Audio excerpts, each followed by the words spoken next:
கரூர் அருகே கஞ்சா விற்பனையில் ஈடுபட்டதாக கூறி 3 சிறுவர்களை பொதுமக்கள் பிடித்து போலீசில் ஒப்படைப்பு. கரூர் மாவட்டம் புலியூரை அடுத்த ஆண்டிபாளையம் அருகே முட்புதர் பகுதியில் சந்தேகத்திற்கு இடமளிக்கும் வகையில் அதே கிராமத்தை சார்ந்த பிரகதீஷ் என்ற 17 வயது சிறுவன் தனது நண்பர்களுடன் அமர்ந்திருந்துள்ளான்.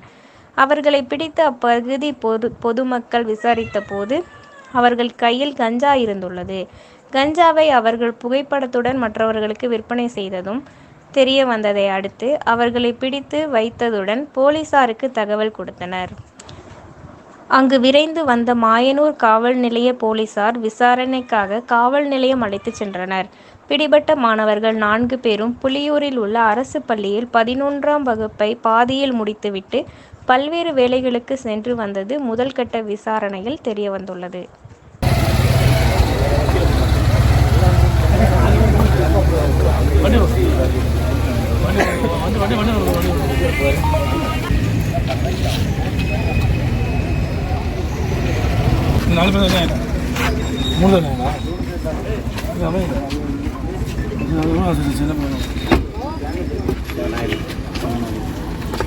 கிளம்பி கூட்டிட்டு போறேன்.